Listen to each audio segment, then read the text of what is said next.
Mikrodoktoru. Tātad tur jau bija. Tā mēs pavairojam ar melasi, arī kristalonu, jo tur šāds te, jā. Vai melasis īpašības arī te ir. Internetā sīkāk pa visu tie sastāvi melasis.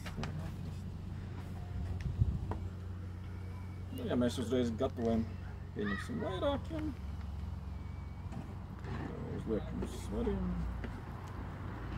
Tā pārāk nav jārēķina. 150 grami, piemēram. 3 burkām.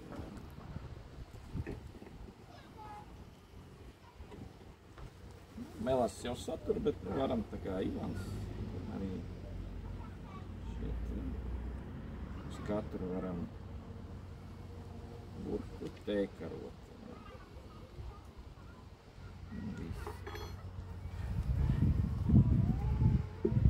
Tad karstu ūdeni, lai izšķīst tā melasi.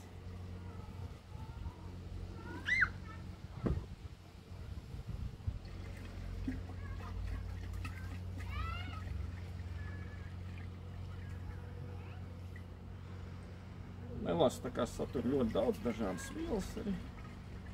Tas ir visizdevīgākais, kā pavairot mikroorganismus.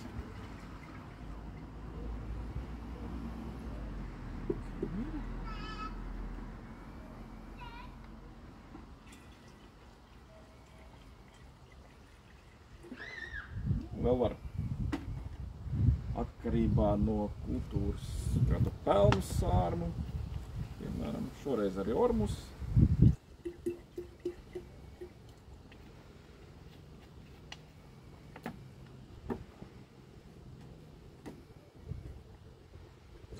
Šo mēs sadalīsim uz 3 tātiem.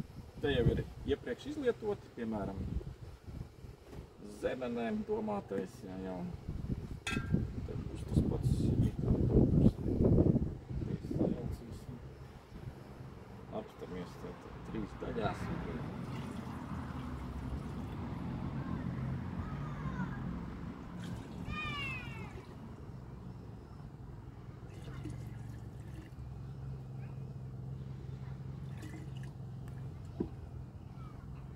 Šeit mums atliek pielietiem.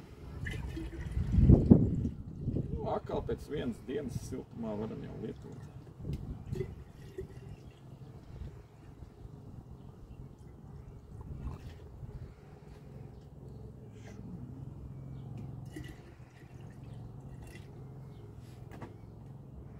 Te, piemēram, rakstīts no 150 litri, tas sanāk, ja mēs tīrā veidā. Tas kausiņš, laikam, te uz 10 litri domāts, tā kā neba. Bet te mēs tā kā viņu aktivizēsim, ja. To mēs pēc tam varam vairāk kārtīgi akam. Tā kā tāds iepakojums mums pietiks ļoti daudz, ja.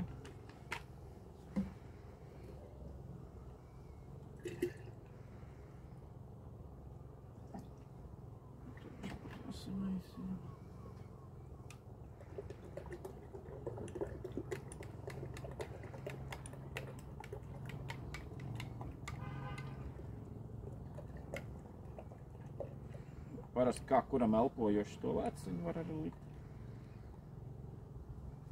Tāpat siltumnīca arī var atstāt tur. Piemēram, agrotīklu uzsekt un viss. Parasti lej līdz tā līdz plētākai vietai un viss. Uzliekam māciņas. Pēc 3 dienu jau būs daudz vairāk kā, piemēram, šķaibo. Vairāk kā pakā mikroorganismu. Visiem.